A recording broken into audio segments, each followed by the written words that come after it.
What's up, guys? Bluddshed here, bringing you episode 3 of the Bludd Heart Podcast. What we do here is talk about Diablo, anything in the world of Sanctuary, and we branch out. We talk about entertainment and other games and news and things that are going on in the industry, basically.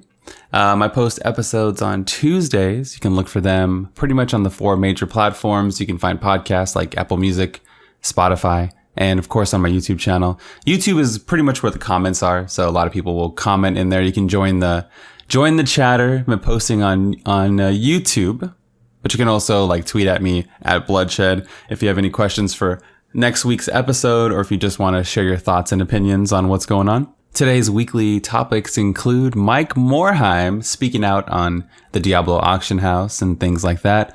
Also, awesome TV series. We're getting so many cool fantasy / RPG style TV shows, and I want to kind of cover a few of them that are on the way.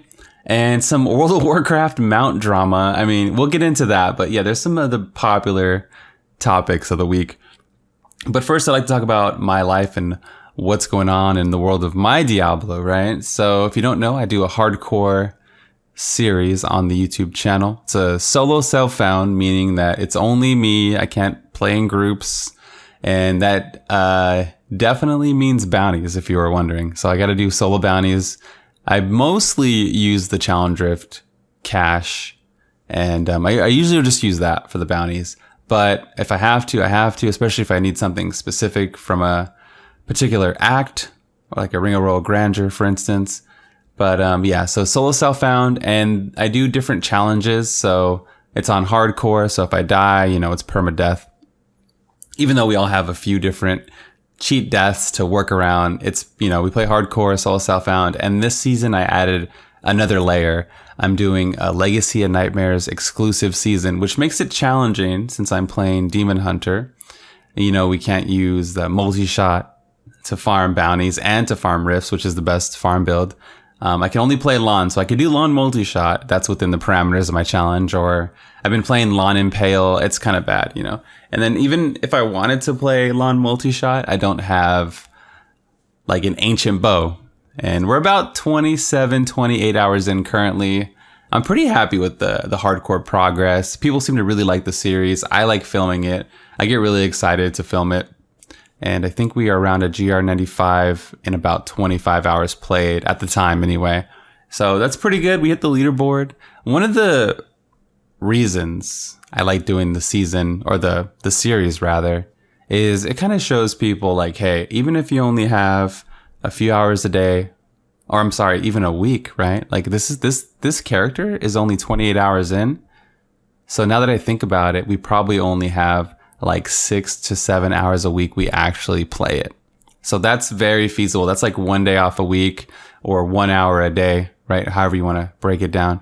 And yeah, I mean, even if you only have a small amount of time, you can get meaningful progress, especially on hardcore where the leaderboards aren't saturated with players. You can kind of sneak in at the bottom of the leaderboard and feel like you're climbing with a limited game time and stuff like that. So I absolutely love the series. I hope I never stray away from it because it's super fun to film and I get excited. I film it twice a week on Twitch, twitch.tv/Bluddshed, right? No sponsors, man. So I got to shout out our own stuff at least, And I film it live and you can see the chat on the screen. It's a fun experience, and you guys can always join the live stream if you want to watch it, or you can just wait for the episodes and post in the comments on YouTube. And so we're doing Lawn, solo self-found, hardcore Demon Hunter this time around. And we have the rapid fire. So we have almost full Ancients already with 28 hours played.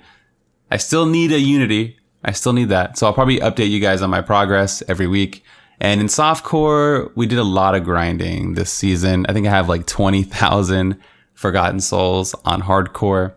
I have a solo wizard that did a GR 125. I'm not happy with that progress. I need to push it to 130. We have the power. I think we're around 2,300 Paragon, almost 24. And I have an alt Witch Doctor Lawn Carnival, which I'm going to augment hopefully tonight and do some pushing on tomorrow. We're currently at a GR 120. And then I have a third character. I know. I sound like a super Diablo nerd right now.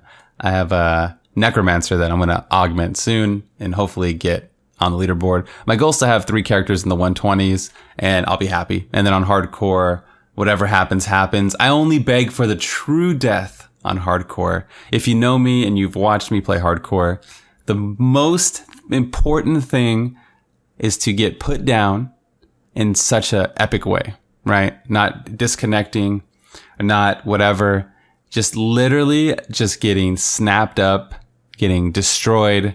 We had this one time we had a demon hunter, we got completely 4 walled in.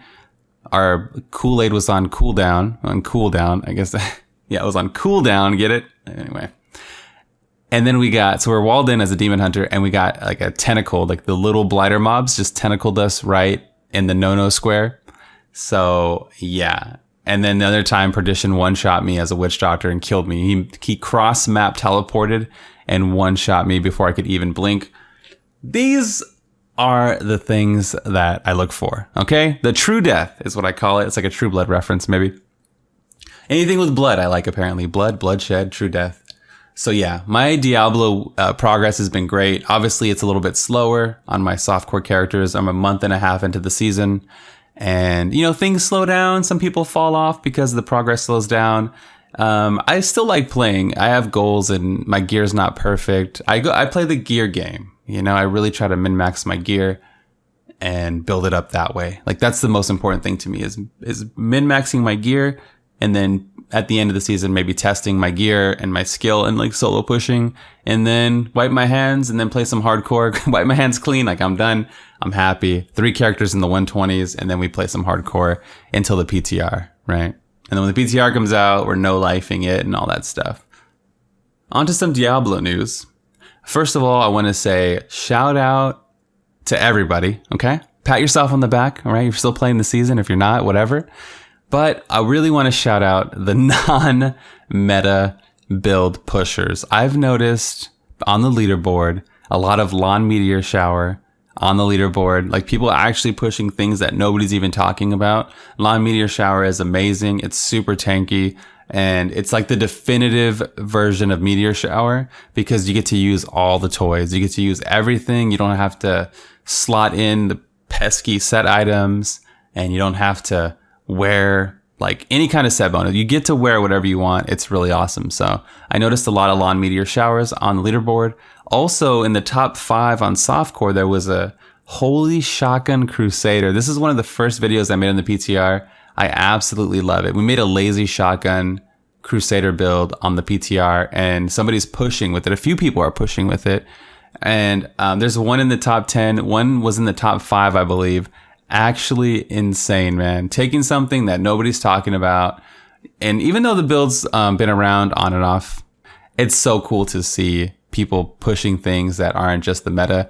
That's what makes it interesting. And it's just so good to see, like even Rapid Fire didn't have that much hype coming out of the PTR. It, even after my video blew up, it's still really nobody was playing it, So, and it's popular now, but it took a while to get going. It took some traction. Maybe it took like Wudijo pushing on it, being like, at the time, I think he was like 10 levels higher than everyone else. It takes that to actually get the traction. So it's good to see a lot of the non-meta. Pat yourself on the back. You get 2 pats if you're playing a non-meta build. I want to see some LT. I didn't find any LTK builds on the leaderboard. Lawn LTK, which is one of the most entertaining, most fun non-meta builds to play. We did a LTK Let's Play on Hardcore a couple seasons ago, and that's one of my favorite builds, and I hope to see it in the future get buffed, and maybe we'll do another Monk Let's Play. Maybe. We'll see what happens. If you guys are playing any non-meta builds, make sure to tweet at me your GR clear. I want to see it. And make sure to comment on YouTube. I want to know what you guys are pushing that aren't so traditional, and we'll get the discussion going. We'll talk about it. Mike Morhaime. All right, let's talk about a recent interview Mike Morhaime did talking about Diablo Immortal and axing the auction house in Diablo 3. All right, he recently did an interview and he said, he quoted that said, Diablo 3 was a really tough launch for us. The auction house, I guess, internally with them was a huge deal. I think to the players like me and maybe you guys, I don't. For me, when I first heard about the auction house in Diablo, I was pretty hyped about it. I thought it was like the future, to be honest. When I first heard about it, like my initial knee-jerk reaction was, "Wow, I'll be able to make money by playing games that I love." It seemed almost like super meta, like, wow, whatever I don't need, all my hard work, I can kind of sell to somebody and get value out of it. Like everything is way more valuable when you have real life money attached to it. That's kind of how it was in World of Warcraft, which is one of my most favorite games of all time. Like you spend time, you get gold, and people used to buy and sell gold like crazy in vanilla. Gold was like, I don't remember, but it was probably like $50 at least, or $100 per 50 gold or per 100 gold. I feel like it was like $100 per 100 gold or something crazy, because it was so hard to farm gold and you really had to take time out of your day to get it. So gold was such a big thing. And I'm like, wow, I can actually not be a gold seller, which I never was, but I'm just saying, like, you can see the value in online currency, gaming currency. Like, value is relative to the person, right? So when I heard about the auction house personally, I was really like, damn, this is like the future, man. Like, I might actually, like, this is like almost like I can get items and I can sell them to real players and get paid for it, right? And not just do it for a job, but just to, I don't know, you get more value out of your time, I suppose. As soon as the game went live, I was playing Diablo 3 and I realized very quickly that, wow, I'm spending all my time on the auction house, man. And if I was in beta, I would have instantly tell that, wait, this is a bad idea, because I'm actually not farming loot in the game. Because if you remember, the drop rates in vanilla were actually horrible.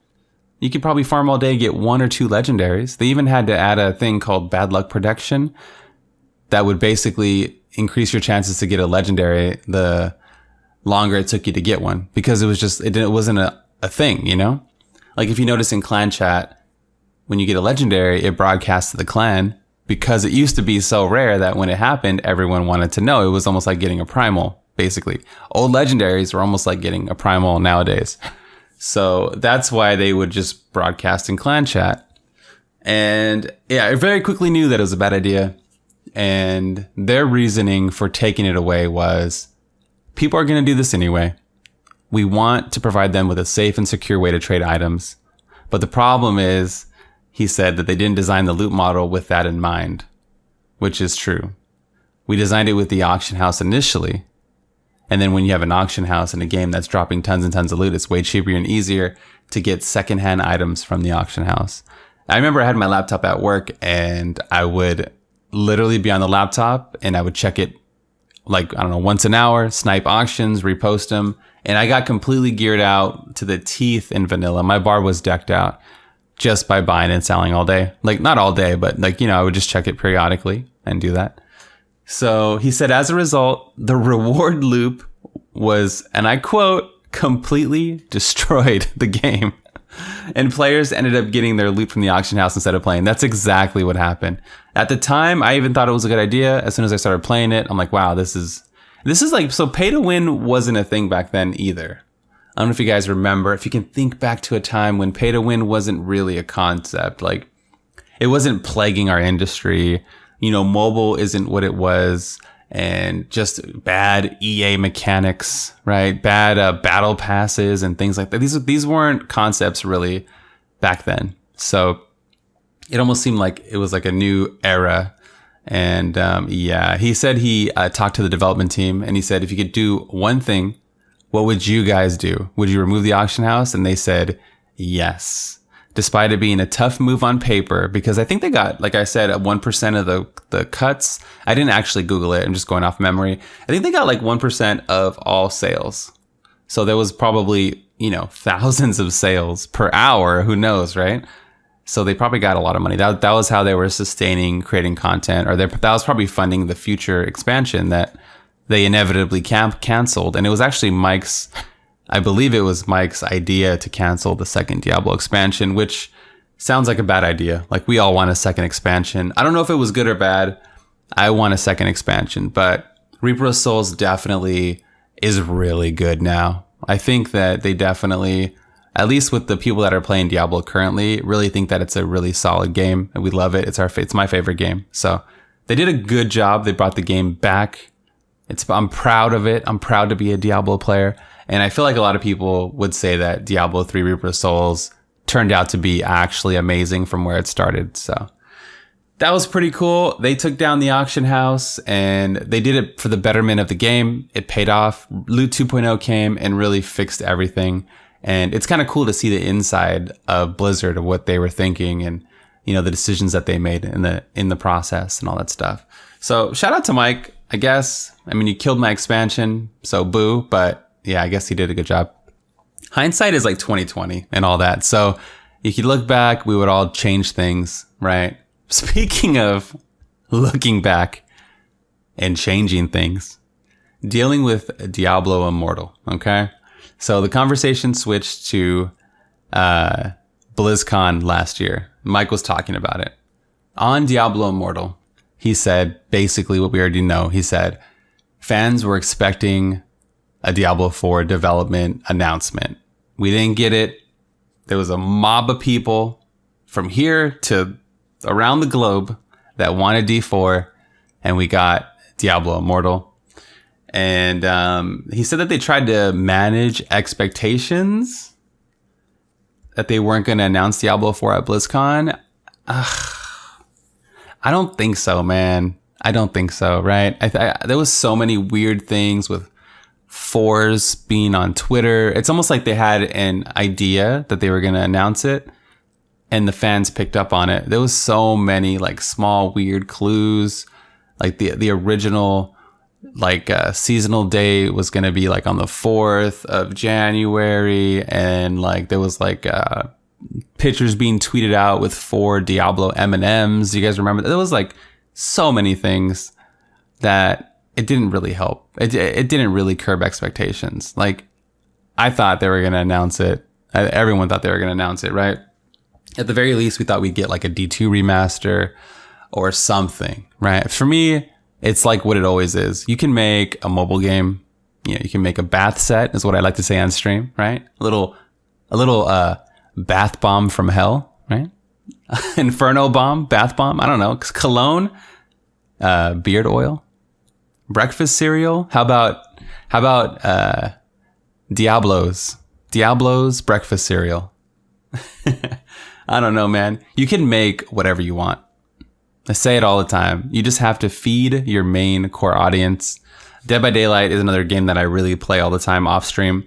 They have like a quarterly patch, and then they have like a mid-quarterly patch. They have like a quarterly patch, and then they do like a bounce patch a month into that. And it's just like a cycle that they do. Kind of like, I guess, how PoE has like they have their seasonal patch, and then I don't know if they do a bounce patch after that. But yeah, so like if you feed the fans constantly, we've gone through like a year with no content before. Basically, you feed the dog, he won't go crazy, and they didn't feed the dog, and the dogs went crazy. They went against Ramsey Bolton, right? A little reference there if you guys don't know, right? No spoilers, chat. So that's all that happened, in my opinion. Like no like adult would be mad at an inanimate object. Like a mobile game is no reason to be upset. It's literally just because we didn't get fed. So hopefully they announce it at BlizzCon. Hey, Diablo 4 is coming. Here's a trailer. Are you guys hyped? Okay, let's have a panel on Diablo Immortal now. That's all they have to do, man. Just feed us. All right, I'm gonna segue. He goes, anyway, the audience didn't get the memo. Maybe there should have been more discussion that Blizzard is not abandoning the PC. I agree, man. I agree. I think that they should have said that loud and clear, that we're not going to announce, like, you know what I mean? And like, we're not going to forget PC, basically. They basically announced Diablo 4 so many times without announcing it that we're just so thirsty. So that's kind of how that went. The interview was cool. He talked also about like Blizzard canceling half their games that they ever made. So like that would be like, I don't know, like 10 to 14 titles have been canceled. Sometimes good things come out of it. Like Overwatch came out of Titan, for instance. If you don't know, Titan was like their next huge MMO. It was too ambitious. They had all these plans, and it was like multi-layered, and there was like systems on top of systems, and it crumbled, and then Overwatch came out of it. So that's kind of cool, man. Overwatch is really popular. It's household name. It's on the freaking Disney XD network. I was flipping the channels one day and I was like, why is Overwatch on the Disney Channel? I guess they have some kind of partnership deal, and which would explain the hamster coming to Overwatch, right? And they had esports playing all day on Disney XD, whatever that channel is. I don't have cable anymore, but I do have YouTube TV, and YouTube TV has a Disney channel, Disney XD, and it was on there. So yeah, I don't mind whatever they got to do. Get them while they're young, man. Make them. I was a Blizzard fan when I was young too, so I guess I can't complain. Just times have changed, I guess. All right, let's talk about some TV series that are coming out. Okay, a Diablo TV series potentially, and more. Okay, the first thing there was a post. It's a Final Fantasy TV show is in the works from the producers behind the Witcher Netflix series. We're also getting a Witcher Netflix series, which I'll get into really quick. But yeah, so it said Final Fantasy could become more popular than it's ever been. Not only is the Final Fantasy VII Remake 2020 bound, but a live-action Final Fantasy TV show is now reported to be on the way. Don't go dreaming of a series. So it's not going to be Final Fantasy VII. All right. It's going to be based on Final Fantasy 14 in Eorzea, I think. So Final Fantasy 14 universe. So like, I guess the MMO universe, and it'll be an original story. So I guess nothing that we know, no one we know about or anything, like no one from lore. I don't know all the best FF14 lore, but yeah. As confirmed by Variety, the Final Fantasy TV show will be using the world of Eorzea, the setting of the wild, popular Final Fantasy MMO, as its canvas. No news yet on who the main set of characters will be, but here's a spoiler. It's probably not your Lalafell named XXX. Yeah, XXX, Razor XXX. So it's been confirmed that the familiar Final Fantasy hallmarks will remain. So Cid's going to be on there, Chocobos and so forth, Chocobo racing.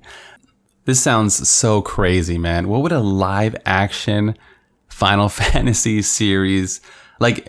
So you guys know what like Final Fantasy looks like, right?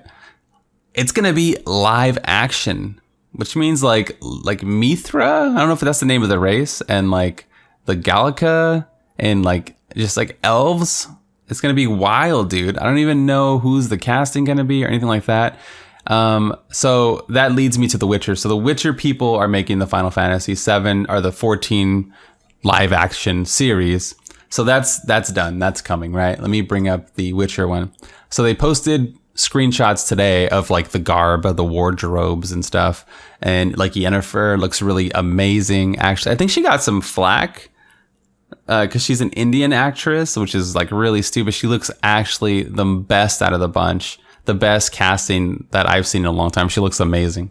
So Yennefer looks awesome. Geralt, I'm probably pronouncing it wrong. He looks fine. He looks fine. He looks like a Lord of the Rings elf. Like, I'm not even kidding.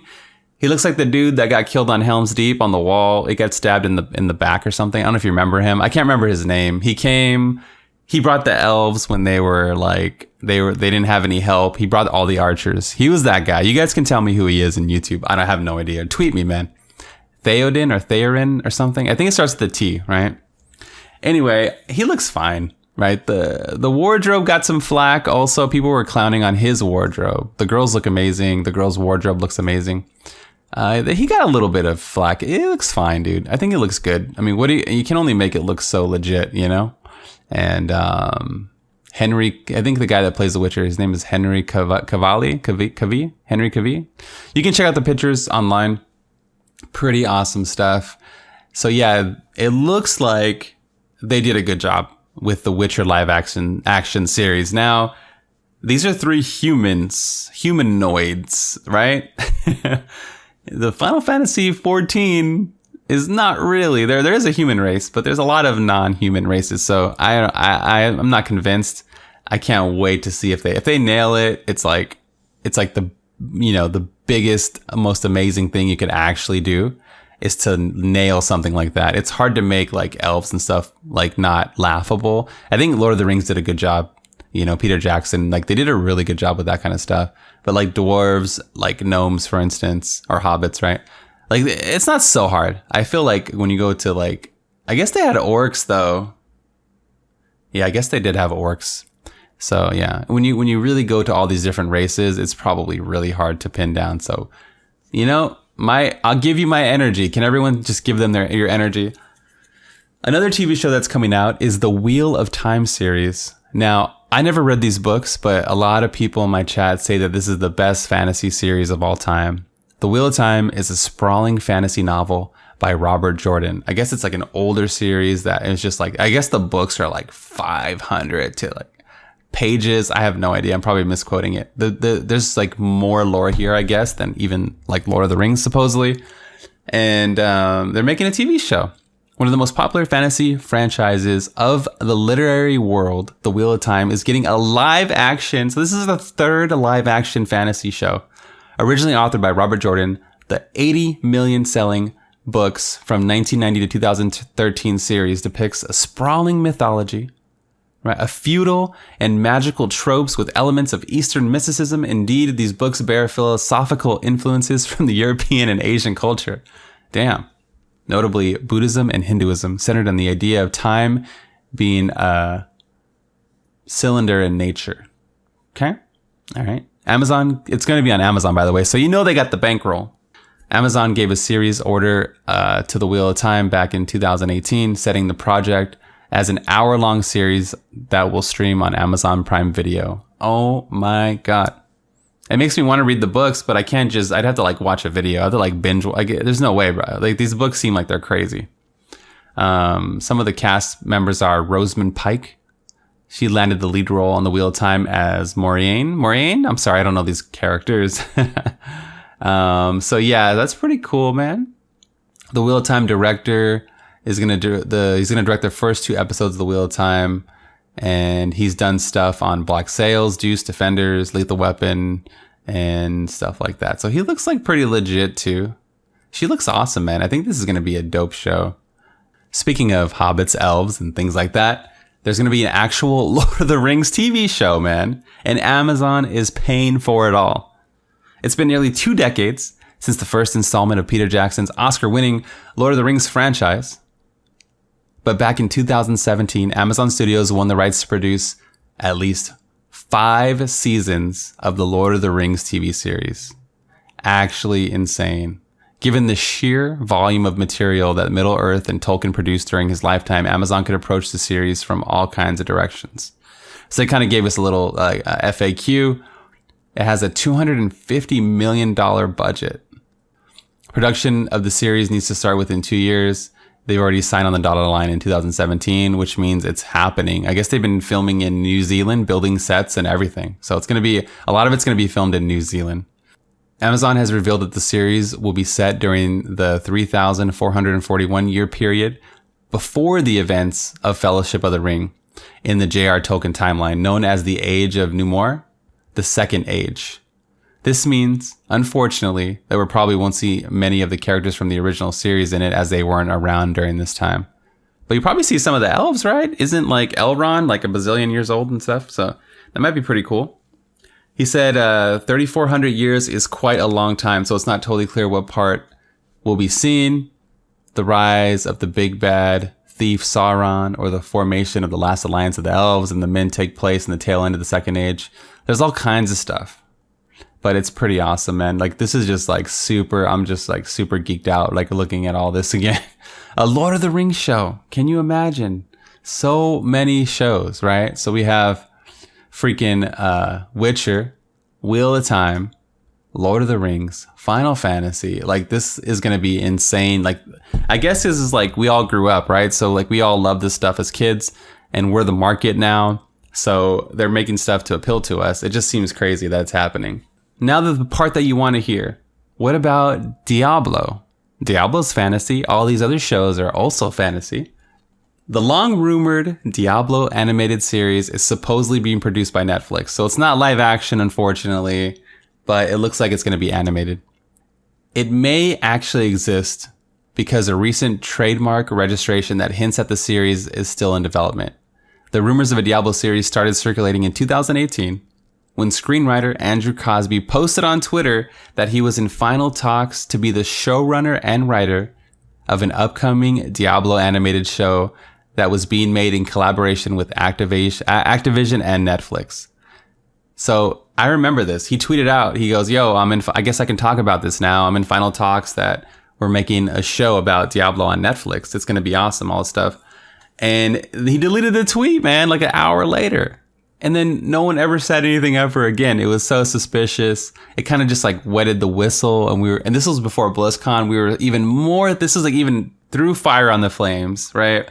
We were even more thirsty this was September 2018. So this is like a few months before BlizzCon. This is just like the hype train. It's just like, throw it on, baby. Throw it on the caboose, right? We got all kinds of hype. As far as the eye can see, we had full steam ahead. And this definitely helped propel it last year. So I don't want to do it again this year, but all these other shows are coming out. It seems like a perfect fit. And the Castlevania Netflix show did really well. I would love to see a Diablo. And if anything, I need more GIFs to post when I go live, Like, I need more GIFs, man. So, yeah. Wow. I'm excited. It's coming for TV show and video game announcements to be spoiled by trademark registrations. And it seems Diablo is no exception. So that's pretty awesome, man. It says, Blizzard Entertainment has filed a trademark for a property called Diablo. And it's listed as being intended for downloadable films and movies featuring narratives based on video game and provide a video on demand service. Like Blizzard registered it as something to download or to watch on demand, and it's based off a video game. Like all the answers are here, chat. Okay, I know I called you chat, but damn it, I'm so used to it. What I call you, cast. Cosby also wrote another tweet on March 14th where he talks about a secret project that he's working on and how he'll be able to talk about it soon. So he tweeted again after that saying he's working on a secret project. Damn, that's exciting stuff. I would really hope. What would you guys want to see, man? I would so much rather see a live action version, but at the very least, an animated version would be super cool. They were also talking about a comic book series last year, which also fanned the flames. It was supposed to be I'm not even joking. Okay. This is what I'm talking about when they didn't try to curb expectations. They literally said they're working on a 4-part comic book series, right? This is before BlizzCon. What are we going to think? It's a 4-part. It's a 4-parter. So this is also there's a lot of fanning of the flames, so things get leaked, people will get excited, they want to tweet stuff, and it's 2019, it's going to be on the internet forever. What do you guys think about it? Let me know in the YouTube video, and tweet me, man, if you want. Damn, so that's exciting, right? Lots of shows coming, and I can't wait to watch them all, dude. It's super cool. All right, let's talk about some other news, man. Let's just kind of step away, talk about other games and what's going on. Okay, if you don't know about games, there's all kinds of sales right now. There's sales on like Diablo, and it's like a summer sale. Like, I guess all the kids are off school, so they're trying to take that lunch money. You know what I mean? Like, there's the Steam summer sales out, and my Xbox has a sale. Some of the big games that are on sale on Steam are Starbound. Monster Hunter's 50% off. Starbound's 35% off, by the way. Pretty good, man. The entire Borderlands Handsome Collection is $3.70 right now in US dollars. Civ is on sale. Tomb Raider, did I say it? The Witcher, we talked about The Witcher, right? 70% off The Witcher Wild Hunt. It's $14.99. So if you don't have that, it's a good time to pick it up. Yo, remember No Man's Sky? No Man's Sky is $29, which seems overpriced still. It's 50% off. There's a lot of bangers, man. So check Steam. You might get some good games that you'll never play. That's pretty much me. I have like almost 100 games in my library. I probably only played a small fraction of them. Oh yeah, let's get into this WoW World of Warcraft mount controversy. Okay? So let me bring it up here. So it's called people are freaking out about this, man. It's called the Silverian Dreamer. Okay. If you pay in advance to a 6-month subscription to WoW, so you literally, from what I can tell, maybe you guys can tell me if I'm wrong, you literally just, if you play WoW, right, you just pay in advance. So you pay monthly, so you just pay 5 extra months, right? It averages out to be even cheaper. I think it's like $12.99. So if you pay 6 months in advance, they give you a mount. And people were losing their shit over this, man. Like, actually bananas. I think it's fine I guess. Like, I don't support any kind of pay to win, pay to progress, pay for convenience or ease or anything like that. I hate all that stuff. Like, I started gaming on a Nintendo. I played my first game I ever played was Mario and then Zelda, like the Legend of Zelda, like on NES, you know? Like, I don't care about, I hate pay to win, right? Let's just put it out there. I'm an OG, chat, all right? I think this is totally fine, man. It's like you're going to pay the subscription anyway. I've had a WoW subscription for 6 months, and I'm probably going to have it for another 6 months with WoW Classic coming out. And then there's going to be some kind of patch announcement at BlizzCon that's going to make me want to subscribe for another 6 months. So you're going to pay for it anyway. It's literally even saving you money. It's just they want you just paying up front, right? So yeah, I guess I talked to some people in the WoW community and they were saying, because I wanted to get more perspective, you know, like on the outside, I'm like, you know, it's just cosmetic. Like, why are you guys freaking out? And 8.2 just came out and they gave us so many free mounts. Like, I think, I don't even know, like 20 plus mounts are available. And I don't know. From the outside, it just seems like a ridiculous thing to be mad about. And like Diablo's had pay to win cosmetics. Not pay to win, pay to look sexy. Like if you got the Legion Digital Edition, you got wings. If you pre-order ROS, you got wings. If you had the collector's edition of Diablo, you got wings. What else? There's a StarCraft. You got the Blade wings. Like there's so many. You pay for the digital edition and get wings. I guess we're used to it. You know, nobody freaks out because you know, the collector's edition or anything like that. So I guess it's just another thing where it's just a cosmetic buff that doesn't actually affect you. And if you don't know, people with these cool pay to win cosmetics, like they don't get street cred, you know? It's just kind of like for them. Like you're like, I have an iron, I did buy one mount. I bought the Iron Skyweaver. I thought it was so cool, but I didn't earn it. I don't have the same attachment to it that I have my other mounts, you know? So it's not like people go, oh man, you're so cool. You just feel good because it's new and you like new stuff, you know? So I don't think like you're even gaining an advantage in the cool department. You know what I mean? Because it's not something you earned. You don't even feel good. And if you still feel good, then that's good. You should feel good. I'm just saying, like, it's not like something that you stunt on people with. You stunt on people with something that they can never get. You know, anybody can buy this for $25. So if you don't want to pay in advance, you can actually just buy it for $25, you know? So I think when I bought the Skyweaver, it was 20 or 25 also. I just thought it was so cool with the two-headed dragon. And then there was like some kind of rocket exhaust explosion in the back. I thought it was like the coolest thing I ever seen, so I bought it. That was probably the only mount I think I got. And I don't know. I mean, I guess there's a monthly fee that you have to pay, and then there's other stuff. But I mean, I'm also from a time where companies didn't get criticized for doing whatever they wanted, you know? Like sometimes you buy a game and it's crap, and then, you know, what are you going to do, you know? So like, developers should have the freedom to run their business however they want to run it. You know, if we want to support them, that's up to us, not necessarily them, you know. People freaking out on the internet. It's another day. Oh, we got more Final Fantasy news. I know I talked a lot about freaking Final Fantasy, okay? I'll tell you right now, my favorite game, Diablo. My second favorite game, World of Warcraft. My third favorite game, the Final Fantasy series in its entirety, okay? So Final Fantasy VII is getting a remake. Yeah, we get it. Final Fantasy VII. It's so cool. The steampunk cloud and all that stuff. But I'll tell you the real news, guys. All right? And girls, the real news, Final Fantasy VIII is getting a remaster with a higher polygon count, all that stuff. And it's going to be fully freaking voice acted. If you don't know, Final Fantasy VIII didn't have voice lines. So we're going to get to hear the voice of Squall. Like, it's going to be crazy. Like, I don't even know how they're going to make this work. It's going to be so exciting. I can't wait to play this on stream. It's also going to have English, Japanese voiceovers, English, French, and German and Spanish subtitles. Oh my God. Final Fantasy VIII casts unlikely heroes into a war to save the world.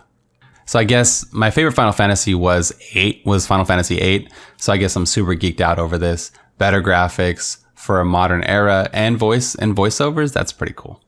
On to popular game releases this week. I only want to talk about 2 releases. Number 1, my friend Pedro. It's a 2D shooter. It's actually crazy. There's a banana on the cover. It's called Pedro Blood, Bullets, and Bananas. So yeah, it's overwhelmingly positive on Steam with 8,000 reviews. I think it's only $14.99. You should definitely check it out. I'm probably going to pick it up on the Steam sale like we were talking about earlier. I think it's 15% off, but it's just a brand new game. So it looks kind of wild and zany, and I think it's a good time. And then in more Final Fantasy talk, Final Fantasy XIV Shadowbringers, the expansion came out this week. There's a new job, the freaking Gunbreaker job. So that's tying back into Final Fantasy VIII. It's a tank, plate armor, pretty beast. There's also a dancer job coming, DPS ranged. And the dancer looks pretty cool. I like it. Also, the Vera race is being added to the game. If you've ever played Final Fantasy Tactics or Final Fantasy XII, they're like basically sexy Playboy bunnies in a Final Fantasy universe with very minimal armor. Just make sure to hide your screen when your roommates or wifey comes home, because they might have some questions for you. They might even hold an intervention for you the next day. A little bit of bunny magic. I don't know, man. And they're obviously adding more stuff to do, new areas and all that thing. It's pretty cool, man. It's for the most part well received. The Twitch hasn't been popping as much as you would think for a expansion, though. Like, the Twitch hasn't actually been out of control. So I'm not sure. I can't gauge the popularity as much. I know it's one of the biggest MMOs, if not the biggest right now on the market. But it doesn't look like it's popping too much on Twitch. So we'll see. We'll see what happens. If you want to support the podcast, you can always subscribe on all Spotify, Stitcher, all these places. You can subscribe to me on Twitch, on Patreon, patreon.com/bloodshed. I'm going to do a weekly episode from now until the end of time, basically, as much as I can, hopefully. On YouTube, you can sub on YouTube. You can comment there. You can, if you want to support further, you can follow me everywhere, social media, Instagram, Twitter. Bloodshed is just how it's spelled, BLUDDSHED, Bloodshed, everywhere basically. Oh, you can leave a rating. So we've gotten some ratings on Apple Music and stuff like that. Those help, I'm sure. I mean, I don't know. I just do this for fun. I have honestly no idea how it works, but I'm assuming ratings are really good. And let me know what you guys think. I'd love to hear feedback or questions for next week. This is the Boba Bloodshed. Thank you so much for listening, and I'm out of here. Peace.